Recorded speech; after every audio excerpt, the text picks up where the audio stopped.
اہل سنت عالم دین کا جملہ ہے. ابن ابی الحدید معتزلی بہت بڑے عالم اہل سنت، شرح نہج البلاغہ لکھی، بڑا خوبصورت انہوں نے تجزیہ کیا، اور اصل تجزیہ تو ان کے استاد بزرگوار کا تھا جو انہوں نے کتاب میں نقل کیا ہے. کیا تجزیہ کیا کہ مجھے سمجھ نہیں آتی بات. ایک پوری داستان روایت کے اندر موجود ہے کہ جب فتح مکہ کا واقعہ پیش آیا تو نبی اکرم فتح مکہ کے موقع پہ جب تشریف لائے تو بہت سارے لوگ ظاہری طور پر مسلمان ہو گئے.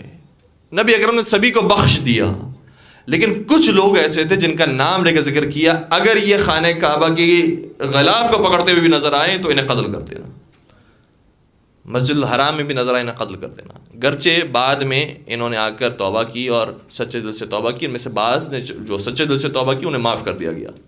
لیکن ایک روایت اہل سنت کتابوں کے اندر پائی جاتی ہے اور میں وہیں سے پیش کر رہا ہوں. ان میں سے ایک شخص وہ تھا جس کا نام ہے حبار بن اسود. اس نے کیا کیا تھا؟ یہ شخص وہ تھا جو اہل سنت روایت کے مطابق رسول کی کچھ اور بیٹیاں تھیں جو 4 بیٹیوں کے قائل ہیں. جناب زینب، جب نبی اکرم مکہ سے مدینہ تشریف لے آئے تو جناب زینب مکہ میں موجود تھی.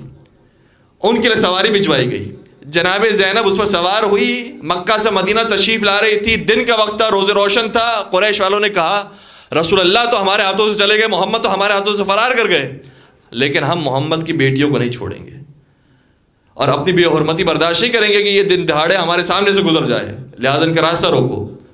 کچھ گھوڑ سوار کو بھجوایا جس میں سے حبار بن اسود سب سے آگے تھا.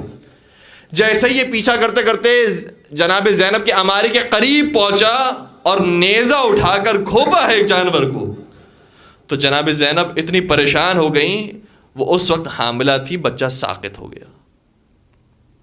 روایت کا جملہ ہے. کہا جب فتح مکہ کا واقعہ پیش آیا تو جن لوگوں کو قتل کرنے کا نبی اکرم نے حکم دیا تھا اس میں سے ایک حبار بن اسود تھا. اس کی وجہ یہ ہے کیونکہ اس نے بنت رسول پر ظلم کیا تھا. کہ یہ واقعہ میں نے روایت میں پڑھا، اپنے استاد کے سامنے تلاوت کی، قرأت کی، کیونکہ زمانے میں طریقہ یہ ہوتا تھا کہ استاد کے سامنے اس کو پڑھا جاتا تھا. لیکن میرے ذہن میں اچانک سوال آیا، اگر یہ بنت رسول ہے اور نبی فرماتے ہیں کہ اگر یہ غلاف کعبہ کو بھی پکڑا ہوا دکھائی دے تب بھی انہیں قتل کر دو، تو دوسرا سوال میرے ذہن میں یہ آتا ہے کہ اگر فاطمہ زہرا کے قاتلوں کے سامنے نبی اکرم زندہ ہوتے تو جس طریقے سے زینب کے قاتلوں کے بارے میں کہا تھا کہ جہاں ملے تمہیں قتل کر دو، فاطمہ کے قاتل بھی جہاں ملتے انہیں قتل کر دیا جاتا. اگر ان کے بچے کو سخت کیا ہے اور حکم یہ دیا گیا ہے کہ انہیں قتل کر دو، تو زہرا کا بھی لال سخت ہو گیا. 1/7 سادات شہید ہو گئی ہیں اس سخت ہونے سے. نسل سادات 1/7 1/3 حصہ ختم ہو گیا جناب محسن کی شہادت سے. کہ نبی اکرم اگر ہوتے اس وقت زندہ ہوتے تو انہیں بھی قتل کرنے کا حکم دیتے.